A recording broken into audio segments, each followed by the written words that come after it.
Can you hear me? You can probably hear me without this microphone. My name's Eddie, and I am an alcoholic. I like to carry a few things in my old book when I come up, whenever I speak, to remind me of where I came from. Picture my sponsor, the new meeting schedule, and my old one. It kind of reminds me of where I came from. See, this is a small book. Covers from Monterey to the Canadian border.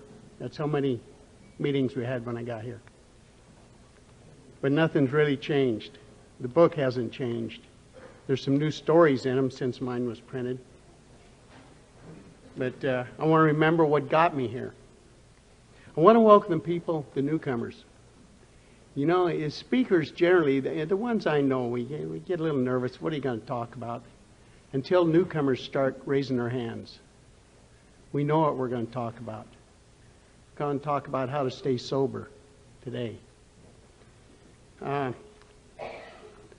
Geez, there's a lot of people here that I have never seen.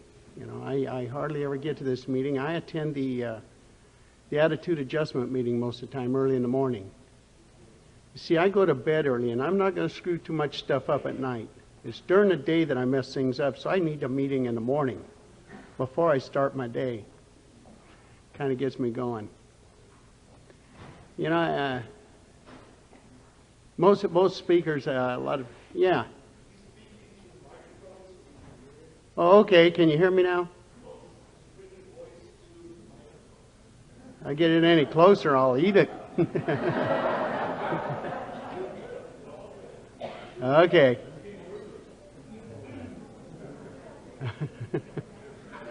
You know, the first time I spoke, it took me a long time. For some of you people who have trouble getting started in AA, don't worry about it.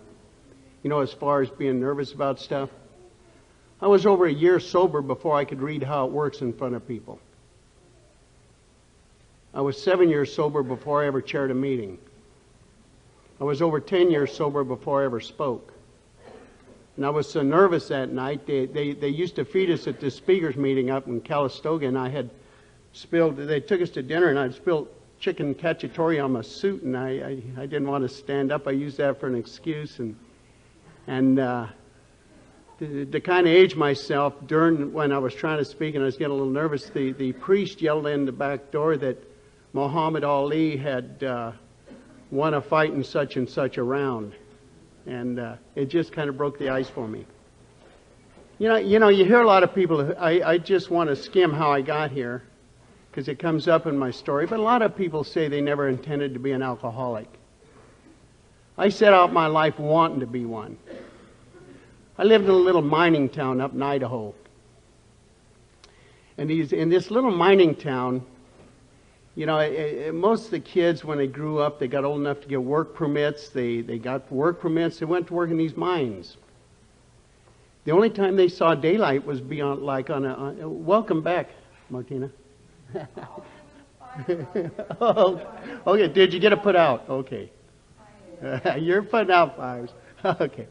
Anyway, this little mining town, you know, the people, you know, the guys that get jobs when they got old enough to work, and they go to work down in the hole, and they go to work, it'd be dark. They come home, it'd be dark in the winter. And the only time they'd see daylight would be on Sunday. So there really wasn't much to look forward to, except Saturday night. Saturday night, the little town I lived in was a honky-tonk town. And people, you know, my brothers were a lot older than me. They'd be down there, they'd be getting drunk and getting in fights. And as little kids, we'd go down there and we'd climb up on the stools. They had all the bar windows painted black about halfway up. We'd peek in and watch all the rhetoric going on. And I decided that's what I wanted to do with my life. I didn't want to work. I wanted every day to be a Saturday night. So I headed in that direction, and I made it. You know, the barroom life was what I was after. But what's important was what got me here. You know, my drinking took me through a lot of ugly places and done a lot of ugly things. And I had a family, and I lost the family. And by the time I got here, before I got here, you know, I landed up on a ranch working up Northern California. I'm a horseshoer by trade. And I was working on this ranch up north with these two other fellas. And these are the two guys that first 12-stepped me. These two guys had 10 years of sobriety. They had quit drinking.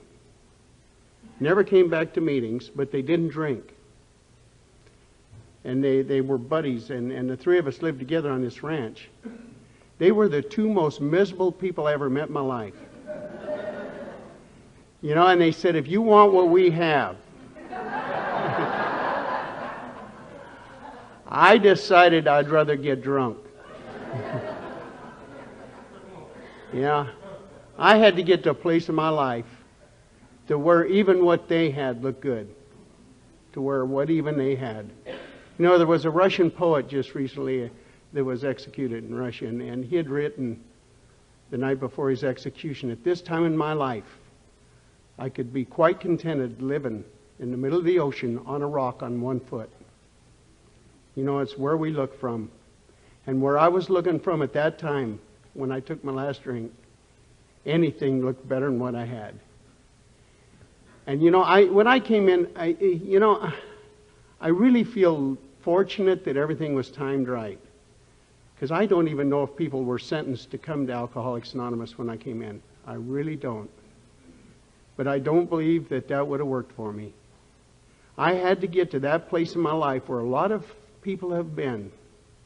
And most of the alcoholics that I know of then got to that spot where we had to face ourselves and say, I can no longer go on.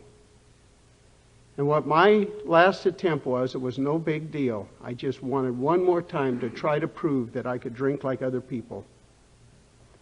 I got to the point, you know, I would see people come into a bar and maybe have one or two drinks and go home to a family. Or maybe go to a job. And I was the type of alcoholic who once I had that one drink, that first drink, I did not have any decision over when I was going to take the second one. Alcohol controlled my life. So one more time I was going to try and prove that I could drink like other men. And to act like other, more than to drink like other men, I wanted to prove that I could be like a human being. My last futile attempt was to do my laundry. I wanted to do my laundry and look like a normal person. I was so ashamed of myself. I was ashamed that I'd lost my family. I was ashamed when I couldn't feed my children.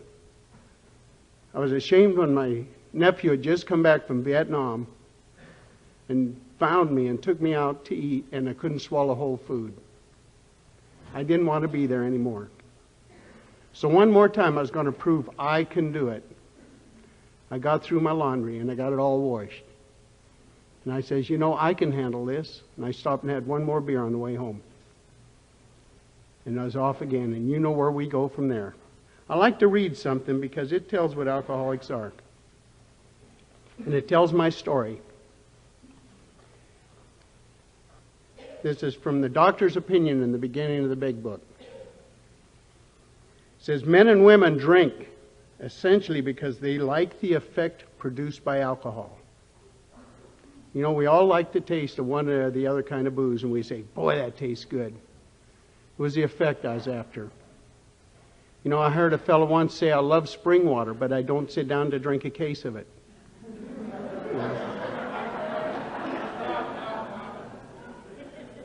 The sensation is so elusive that while they admit it is injurious, they cannot, after time, differentiate the true from the false. When you new people are around long enough to start 12-stepping new people and listening to them, you'll understand. I used to believe that was truth. I used to believe it was truth. To them, their alcoholic life seems only the normal one. I used to believe it was absolutely normal to sit together with a few buddies who had still sticking with me and laugh about the things we'd done the night before. Lost a truck, got in a fight, lost our families, lost this, lost that. Boy, it must have been a hell of a party. Thought it was absolutely normal. They are restless, irritable, and discontented unless they can again experience the ease and comfort which comes at once by taking a few drinks Drinks which they see others taken with impunity. Non-alcoholic people can take a few drinks, ease up, and go on with their life. I would see these people come into the bars. That's what I wanted to be able to do. I wanted to be able to take a few drinks with impunity. I wanted to escape that restless, irritable, and discontented feeling I had inside. I wanted to get rid of that hole and then go home. But the minute I picked up the drink, I was gone. After they have succumbed to the desire again, as so many do, and the phenomenon of craving develops. What a phenomena is, for me, what I understand it to be as I looked it up, is something you see happen but you can't explain it. Non-alcoholics cannot explain the phenomenon of craving. That once we take that one drink, how it kind of slides in, and well, two would be natural. One more. And then that bad thing, that what was the worst feeling I would get? To hell with it. That was a terrible place for me because I knew I was on another run. They passed through well-known stages of a spree, emerging remorseful with a firm resolution not to drink again. This is repeated over and over. And unless this person can experience an entire psychic change, there's very little hope for his recovery. You see, what a psychic change is, this is a psychic. When I still had the family, and I still had the job, I'd leave work with the guys after work. Stop to have a beer. That's normal thinking. Normal people do that, especially on a hot day. The guys that get up and leave. I'd spend the rent money, the PG&E money, the kids' clothing money, whatever I had was going to be spent. And if it happened to be a Friday and a payday, I couldn't guarantee when I'd get home. We know what that makes us feel like.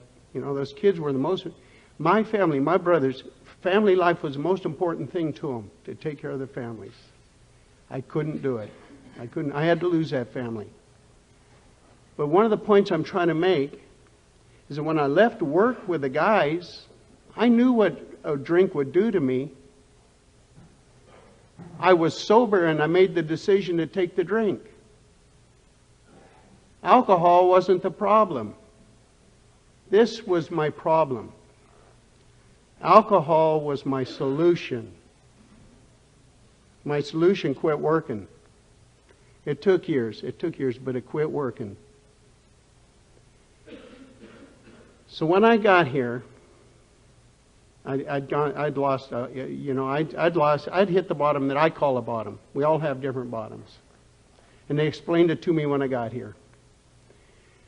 But I was trying to do my laundry on that day, and I couldn't get it done, and I went on my last run. So next morning, I had a friend look up Alcoholics Anonymous. Now, I was in Marin County. I was cowboying there. I thought that was uptown. And I had him look up Alcoholics Anonymous, and the only book we had was San Francisco. So he looked up the old main office used to be on Geary Street.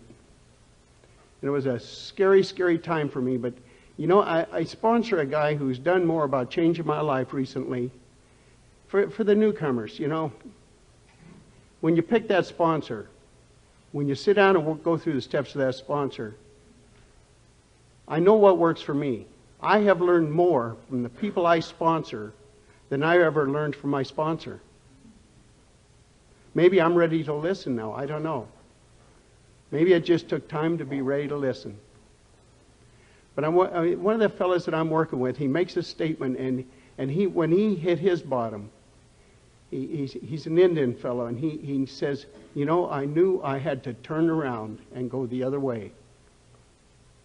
I knew inside of me I had to do something, so I came to Alcoholics Anonymous. Now, I had a picture drawn of these two fellows up north that I knew. And before I forget, I want to fill out this story about those two guys. At 45 years sobriety, one of them took his own life. He could no longer stand. He was still sober. Could no longer stand to be alive. And the other guy's less fortunate. He's still alive. And he's still full of hate. You see? Sobriety has to do more than with not drinking. The daily reprieve has to do with more. So when I got here, I had to picture these two guys in there, and I thought, well, this is what it's going to be, and I'll do it. Now, I lived in a barn down in Marin County. And this is before they had the Civic Center. The jail was still downtown. So I was going to go to my first meeting, and the lady down at San Francisco that had 12-step me, one of the reasons we get lists like this when we're old, Martina's saying 45, I just had my 60th last week. And I'm one of the fortunate people. I don't count birthdays, but I've got to spend over half of my life sober. And it feels good.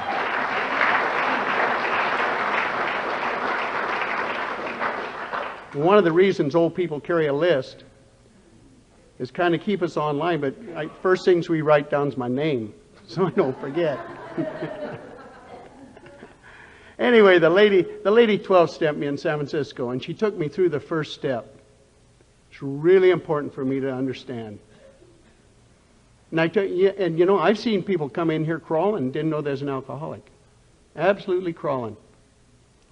And I couldn't swallow whole food. I was unemployable. What I had left was a 3-legged dog, my saddle, and an old pickup we had to push to start. And I got to San Francisco, and the lady that 12-stepped me there, I told her, I don't know if I'm an alcoholic. I didn't know if I was an alcoholic. She had to explain to me what an alcoholic was. She says an alcoholic's a person who has lost the ability to control their drinking. And she took me back through my story that I gave her about, what happened every time I took a drink. And then she told me something. There's a few things for the newcomers. These are important things that I had to remember. Some things can be carved in stone. And this is one of them. Nobody is a little bit alcoholic. You is or you ain't. She explained it like being pregnant. There's nobody a little bit pregnant. Number 2 thing. Anybody who shows the inability to control their drinking, that goes back out, we can guarantee you, no matter how bad it got before, it'll get a hell of a lot worse. Number 3 thing she gave me that day, she gave me an option that I never had before. She says, Eddie, you don't ever have to take another drink unless you choose to. You see, when I was sitting on that bar stool, and that family was at home, and I didn't want to be there, nobody came up and sat next to me on the bar stool and says, Eddie, you don't ever have to do this again unless you choose to. Until somebody gave me that option, I didn't know there was one. I did not know there was life without alcohol. Till that lady gave me that option. I went to my first meeting that night, and I love to describe it because, I was in my 20s, and I wanted to look good. And I imagined you people as wearing suits and ties and looking proper. And Marin County was uptown for me. So I borrowed a suit. Okay? The only person I knew was a lot bigger than I am. But I borrowed his suit. And I had a little white shirt that was kind of yellow and a tie. And I tried to shave. I wanted to look proper. I was so ashamed of being the person I was. I wanted to do what this fellow described for me all these years later. I wanted to make a complete reverse and go the other way. I cut myself all to hell. I had toilet paper stuck all over my face.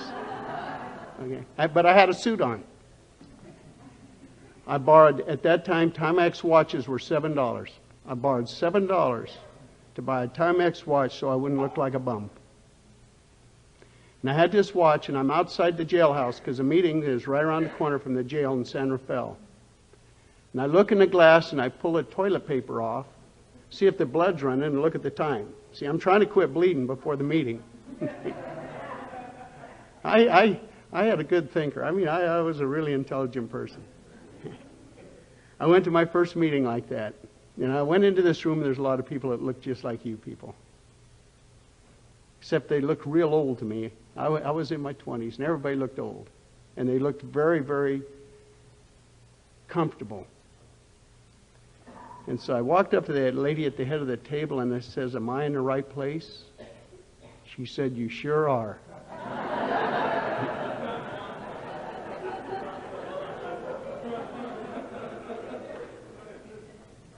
I found a lot of people that night. I knew I had found something. And my life began to change. My first meeting is appointed a sponsor. You know, and sponsorship and service, I think, are the two things. I don't know what gives some people a willingness to do what it takes to stay sober, and other people don't have it. I don't believe it has anything to do with how far down the ladder we went with our drinking. I've known of people who come in here near death who still wouldn't give up. And I've known people who come in here with what I would have thought a mild case problem of drinking, completely turn their life around and get busy with this program, get sober. So I don't know what brings willingness to some people. But this I can tell you from my experience. I can tell you that people who stay here, who don't remain like those two fellas that first 12-stepped me, and what happens to them. Two things happen to them. One, when they're new, they go to a lot of meetings. Two, they get a sponsor. Three, they go through the steps. And four, they get into service. They start giving back. The primary problem with us alcoholics, we're wrapped up in ourselves. Service has nothing to do with doing the thing you do for the meeting.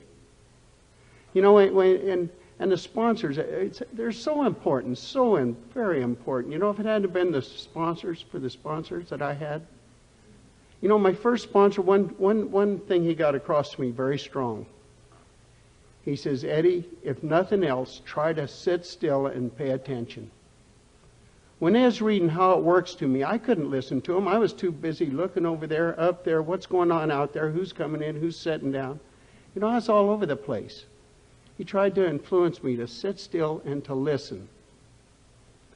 He made me a promise, and it happened. And this will happen to you newcomers. Pay attention.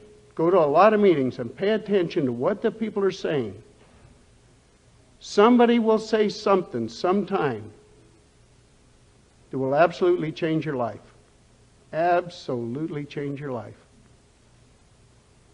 I was going to a lot of meetings, and I don't know how long I'd been here, a couple months, 2 months, somewhere around there. It was in Ross, down in Marin County. And I couldn't identify with too many of the chair people down there. Because what they called the bottom was where I started. I worked down from where they ended up. And the speaker, I identified with this guy. This guy had came from where I came from, had changed.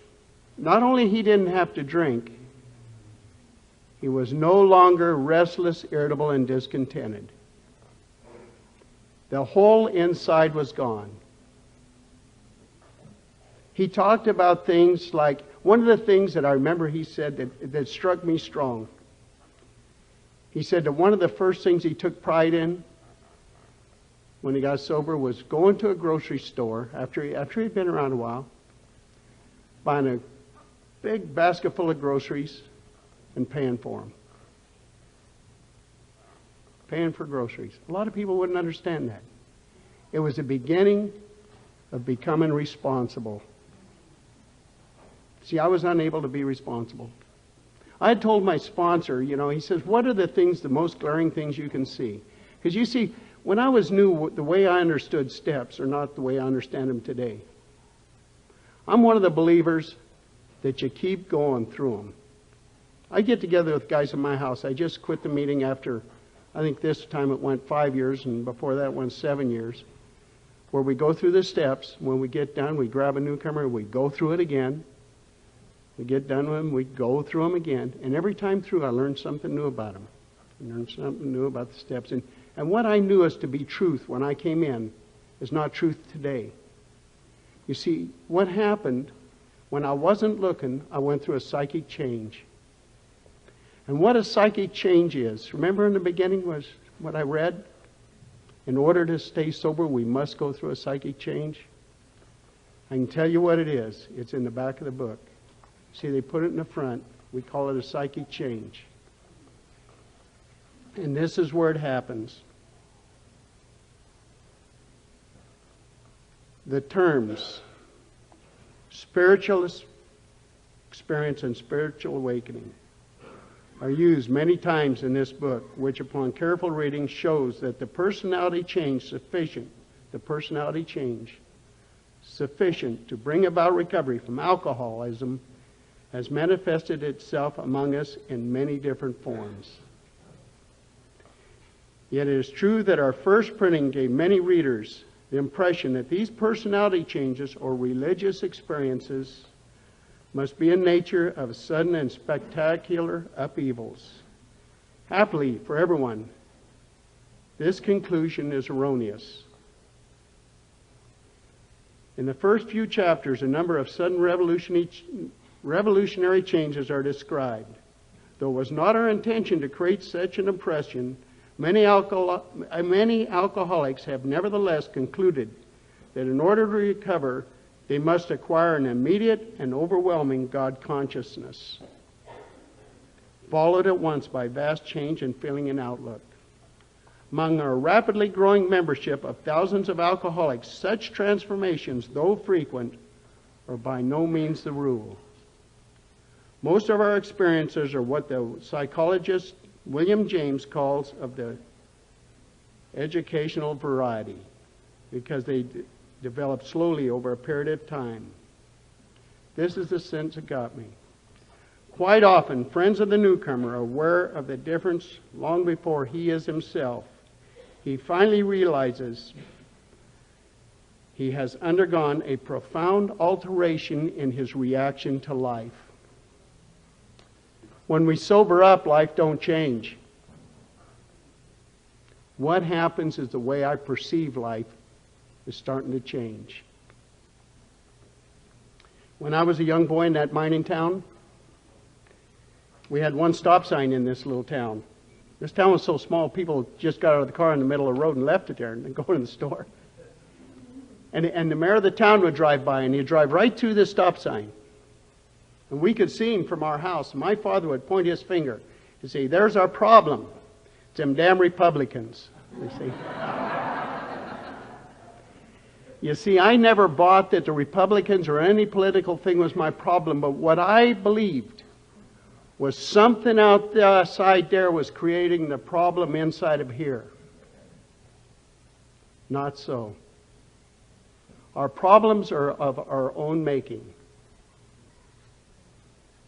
This is what had to change. You see, most of us get here and say, if only I had a different lady in my life, or a relationship in my life. If only I had more money. If only I had a different job. And this is the one that's a killer. This is the one that's a killer. I worked with a man for years and he could never give this one up. If only my parents would have raised me different. He's still out there because he cannot let go of the resentment of the way he was raised. My problems are of my own making. Once I understand that, and once I heard this fellow chair meeting that had changed, I asked my sponsor, how do I get these things? That's the night the second step took place in my life. I came to believe that some power could help me. You see, up to that point, came to believe that a power greater than ourselves could restore us to sanity. The only insanity I could see was the way I drank.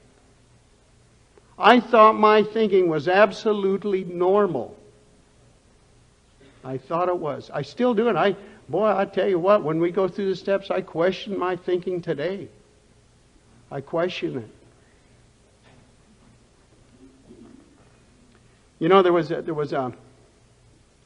I love this story. There was a optical surgeon back east who was doing research on what happens to people the first time they're able to see. And they would come to his little office thing, and they would have workshops on how to get on with life. These people could not see, for instance, that this cup is separate from that table. Their perception doesn't go anywhere. So they would have to touch this cup and move it. And then say, oh, it's different. Then they'd know. Then they could go on to something else because their perception changed.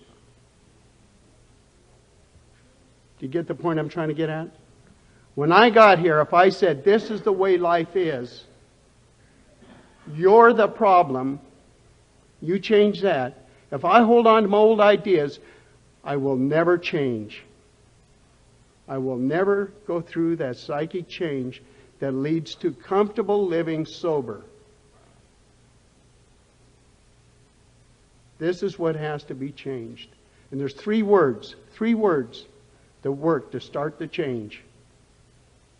I give up.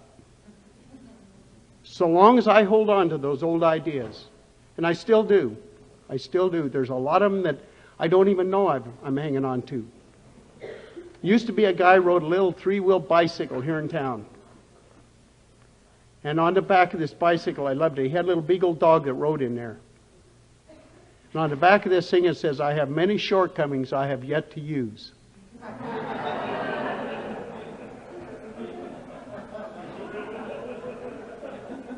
This fellow that I'm working with on the steps now questions things. And he questioned some things around the 6th step. And something that hasn't dawned on me in over half of my life, in my whole life, never dawned on me. And I used to believe. They used to say, take pride in what you do. Be proud of who you are. Folks, pride's a killer. It will kill you. It is the beginning of all our shortcomings. It is the absolute opposite of humility. You know, we're running short on time, and I really want to get to what this program's about, and I can best describe it. And I asked this fellow if I could read this in a meeting. We used to have this little gathering at my house of guys who come in and took the steps when they were new. And this was a fellow named Reggie. When Reggie first come into the house, I thought, oh, Lord, this guy ain't never going to make it. He was a tough-looking cookie. He looked tough, but he was a normal guy. And Reggie had to go back to why. He was over here to get sober, and he had to go back. And he wrote me this letter. And you know, I could sit here all night long and tell you about taking the steps and about change.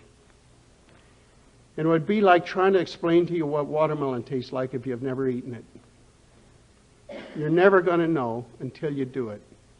Until you get into this thing, you're never going to understand what it's about. And when you think you understand what it's about, you're going to get to the point where you know you still don't. You're going to go on. You know. But all of a sudden, you're going to look around. It's like the 3 fellas in The Wizard of Oz. They were all looking for something great. By the time they got to see the wizard, he says, you've already got it. You're going to look around. You're going to have gray hair. You're going to have grandkids. And life's going to be okay. You're going to wake up one morning, and you're going to say, I have enough. I need nothing else. But here's the letter. Now, I probably won't be able to get through it. Eddie and everybody at this step study, how's everybody doing out there? I'm not too good of a letter writer, so bear with me. I made it home safe.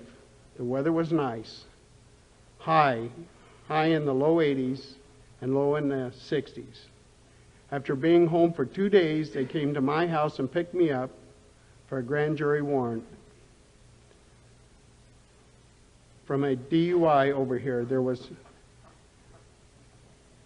rough on them. Automatic after the third one, in 10 years it becomes a felony. And that's what I have. I knew it was coming. I had a lot of fear at first. But after working with Steve and all you guys, I learned to replace my fear with faith. That feeling that things will turn out just fine, even though I'm still sitting here in jail. I would bail out, but a felony DUI carries an automatic $50,000 bail. I have to wait for a bail reduction or something. I feel, though, that this is like making amends to the rhetoric of my past, even though I'm not on step 9, because all this will be in back of me and I can move on with my new, clean, and sober life. I know for me, for every negative, there will be a positive. I know my God has been looking after me. For instance, my warrant came out November 26, 1997. I could have been picked up over there, but I wasn't. I could have been back at work, and they came and got me, but I wasn't. I'm still under doctor's care until March. I could be here going nuts and full of fear, but I'm not. I have faith that everything will work out. All of you at this step study will always be a part of my life that I'll never forget. So don't be surprised if some Tuesday night in the future I come popping up over there. But for now, I'll stay in the now and put all this in God's hands. Of course, I know I have to do a little footwork too. Anyway, I love you all, and God bless. There's a man sitting in jail with faith from the program. That's what we're about. Serenity ain't just up here, it's down here. Serenity is peace of mind. It's found in the steps with God. Thank you for letting me share this thing.